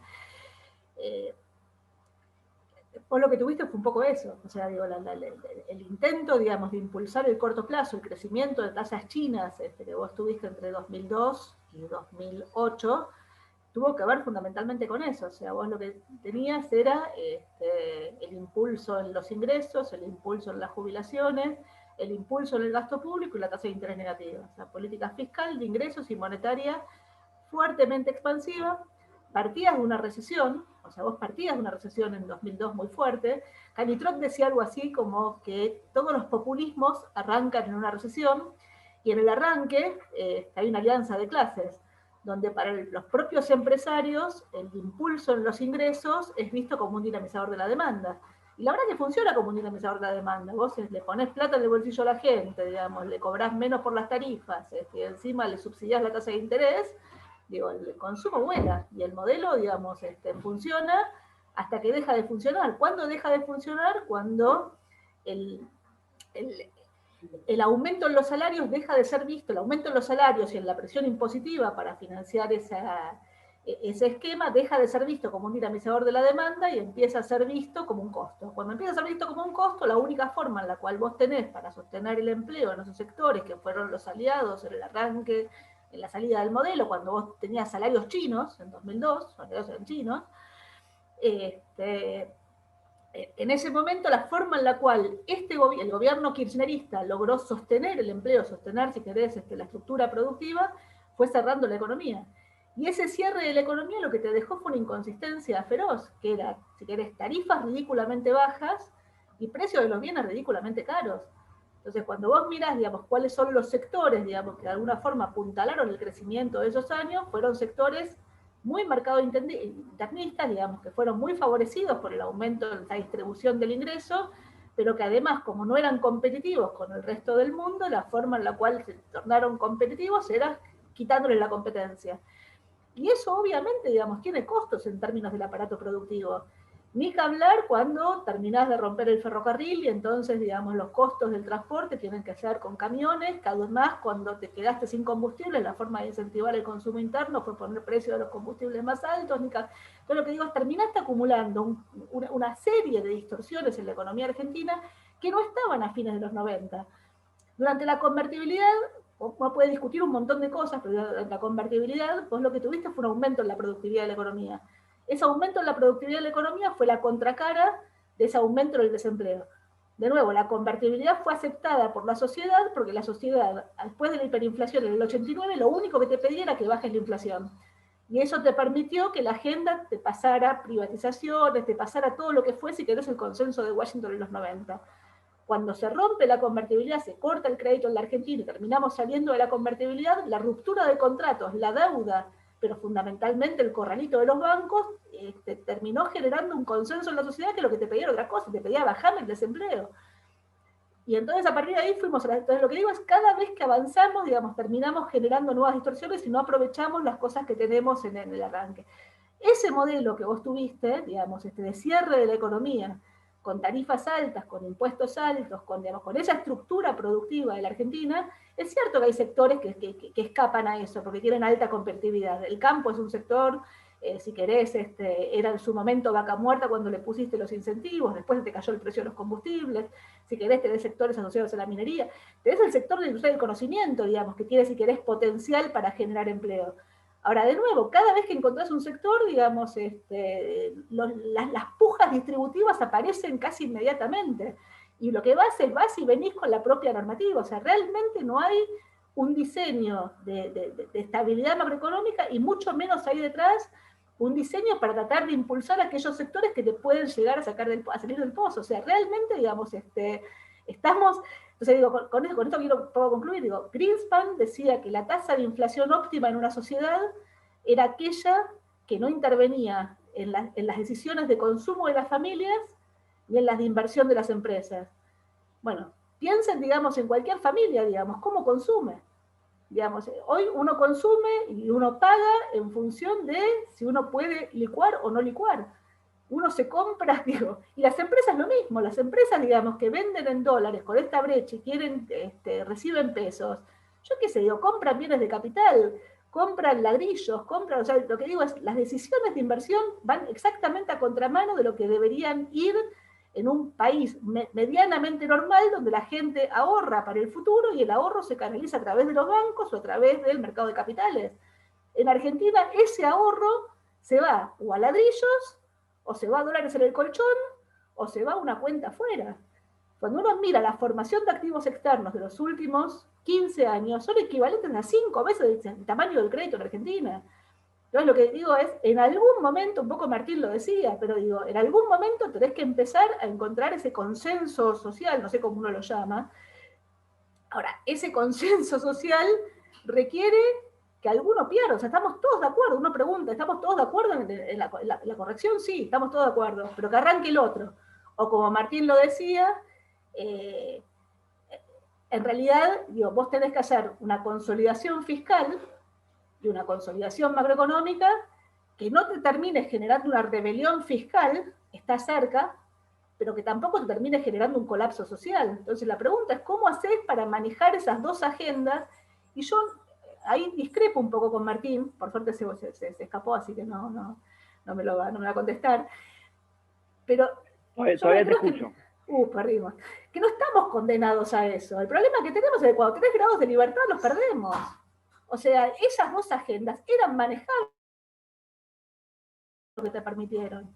Ahora, si vos impulsás de la forma en que impulsaste las tasas de crecimiento chinas, digo, en algún momento la restricción externa aparecía.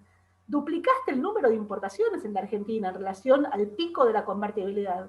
Vendiste 1 millón de autos versus los 500.000 autos que vendías en la convertibilidad. Entonces lo que digo es, hay un nivel. Entonces, a la pregunta concreta, y acá termino, es, de nuevo, alguna lógica armónica en el armado, digamos, de las variables, cuánto consumo, cuánto inversión, cuánto... O sea, el sector externo está corregido porque estamos en una mega recesión. Empezá a crecer y vas a ver que el sector externo no está corregido. Es más, ni siquiera está corregido porque aún en una mega recesión, el superávit comercial de los últimos 2 meses fue la mitad que el que tenías un año atrás, con 6% menos de nivel de actividad, como contracara de las decisiones de las empresas de anticipar importaciones y frenar exportaciones. Entonces digo, o ordenamos la macroeconomía o el rebote va a ser realmente muy magro, si es que hay rebote. Yo lamentablemente me tengo que ir, no puedo seguir la conversación, pero bueno, nada, seguramente nos volvamos a ver y podamos seguir la conversación. Yo les quiero agradecer mucho la paciencia y disculpen que me tenga que ir, pero me surgió un compromiso que no podía evadir, así que gracias y los veo luego.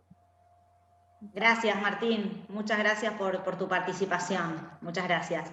Bueno, no sé si Gonzalo o Marina quieren agregar algo para terminar sus exposiciones, así vamos ya finalizando la charla. No, un comentario simplemente con una de las consultas que hacía Lorena respecto de la responsabilidad de los actores del sector privado, de la economía, por llamarlo de algún modo, ¿no?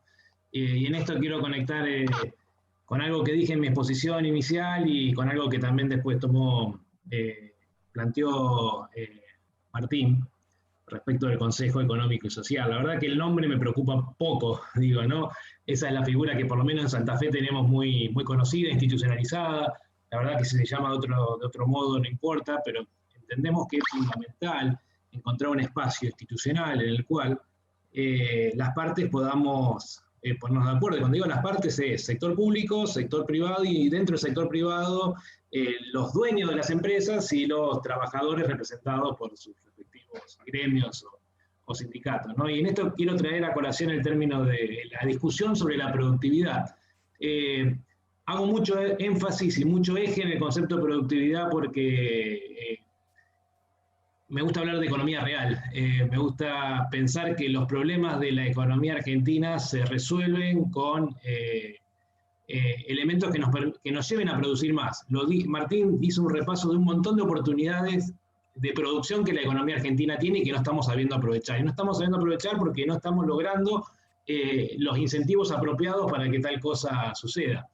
En un análisis más clásico de la economía, si se quiere, Argentina tiene factores naturales en gran cantidad, tiene recursos naturales en gran cantidad. Argentina tiene capacidad instalada, tiene capital físico instalado, tiene máquinas, tiene instalaciones en condiciones de producir más bienes y servicios. Argentina tiene capital financiero fugado, digamos, ¿no? Pero los actores de la economía argentina tienen capacidad de ahorro. ¿Podría tener más capacidad de ahorro Argentina? Sí, pero no es un país, no quiero ser despectivo, pero no es un país africano, Argentina. Argentina tiene una tasa de ahorro aceptable. Podría ser más alta, reitero, pero Argentina tiene ahorro. El problema es que ese ahorro, en lugar de canalizarse hacia el financiamiento de la inversión, en gran medida fuga, o en gran medida va, como decía Marina hace unos instantes, hacia una única alternativa que encuentra para poder proteger ese ahorro, que es la construcción residencial, por llamarlo, ¿no? Y en ese sentido, y tenemos, cierro con esto, tenemos todavía hoy, comparativamente, un nivel de calificación de los recursos humanos que nos permite apuntar a la productividad. Con lo cual, creo que tenemos que buscar los mecanismos que permitan que los actores de la economía argentina nos pongamos de acuerdo, sector público, sector privado, del lado empresario y del lado de los trabajadores, para lograr ese incremento de la producción y cómo ese incremento de la producción se va a distribuir entre los diferentes actores. En ese sentido, volviendo a la pregunta, creo que las responsabilidades son compartidas, pero hay una responsabilidad, si se quiere, primaria, que es en aquel que diseña la política económica, que nunca puede diseñar una política económica desconociendo cuál es la forma en la cual razonan los actores económicos de esta economía al momento de tomar decisiones. No podemos extrañarnos que el argentino ahorre en dólares, porque ese es un dato de la realidad. Tenemos que generar los incentivos para que con el paso del tiempo los argentinos dejen de hacerlo y se encuentren con que es más negocio invertir en una actividad productiva antes que atesorar en dólares y no generar nada. Ahora, la culpa no la tiene el argentino que ante un pequeño ahorro encuentra en el atesoramiento en dólares la forma de evitar pérdida de valor de ese ahorro. Digo, los incentivos de la política, pero si se quiere, son los que tienen la responsabilidad primaria para lograr que esto se vaya torciendo con el paso del tiempo, reconociendo que esto no va a suceder de un año para el otro, no va a suceder instantáneamente, sino que requiere políticas de largo plazo.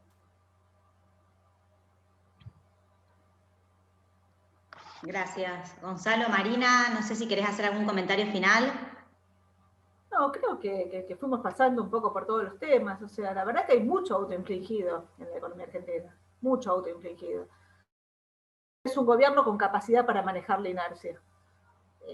Ahora, tenés un banco central descapitalizado, te sobran pesos, te faltan dólares y los precios de tus activos financieros, en gran medida como contracara de la puja que hay dentro de la propia coalición de gobierno, valen lo que valen. Con lo cual necesitas sí o sí un acuerdo con el fondo. El problema es que el acuerdo con el fondo que requiere la coalición gobernante no necesariamente es el que te estabiliza. El punto es cómo hacen para mantener la diatriba, consiguiendo un acuerdo que te pueda ayudar a mejorar los precios de los bonos. El mundo te está dando una oportunidad para conseguirlo. Y después de estabilizar, claramente te falta la agenda larga. O sea, la agenda larga es una agenda distinta. ¿Cómo se construye esa agenda? Mi sensación es que sin acuerdos políticos es muy difícil. Y creo yo que detrás de los acuerdos políticos, la escalada que estás teniendo en la grieta y el nivel de los debates que estás teniendo en Argentina, donde cualquier cosa se discute desde tribunas, es hasta gracioso. O sea, yo qué sé, el cambio en la movilidad previsional que manda el gobierno al Congreso, que no resuelve ninguno de los problemas del esquema previsional, le terminan pegando por izquierda los propios. O sea, realmente es exasperante. En algún momento hay que bajar los decibeles y empezar a construir. ¿Quién empieza a construir? ¿Quién tira la primera piedra? ¿Cómo se hace eso? Bueno, es más, digamos, parte de la agenda de la política, pero creo que la política en algún momento tiene que correrse de las demandas cortoplacistas de las encuestas, porque si no, nunca vamos a terminar de construir absolutamente nada. Y termino con una sola cosa. El otro día miraba una encuesta, y en el año de la pandemia, donde los pibes perdieron casi un año de clases, donde tuvimos las escuelas cerradas, incluso en distritos del interior donde no había prácticamente casos de contagios, donde los sindicatos manejaron la discusión, la educación estaba, creo que séptima en la lista de prioridades de la sociedad, digo. Estando séptima en la lista de prioridades, digamos, si no hay alguien en la política que la levante independientemente de qué es lo que más marcan las encuestas detrás, digo, la verdad es que el derrape va a terminar siendo cada vez mayor. O sea, mi sensación es que estamos dilapidando oportunidades sistemáticamente, y las demandas de la sociedad van cambiando. En algún momento hay que mirar hacia adelante y tratar de buscar un camino distinto. Pero eso, de nuevo, es parte de la discusión propia de la política, que uno está, digamos, no es la economía. O sea, no son los economistas los que te van a resolver esto. Bueno, muchísimas gracias, Marina, gracias, Gonzalo, bueno, Martín, que ya se retiró. Les agradecemos mucho por sus exposiciones muy claras. Aprendimos mucho en este rato. Agradecerles a todos y todas por haber participado, y bueno, seguramente nos estaremos encontrando en otras jornadas que estaremos organizando ya para el año próximo. Muchísimas gracias a todos. Gracias, adiós. Chao. Muchas gracias, buenas tardes. Gracias.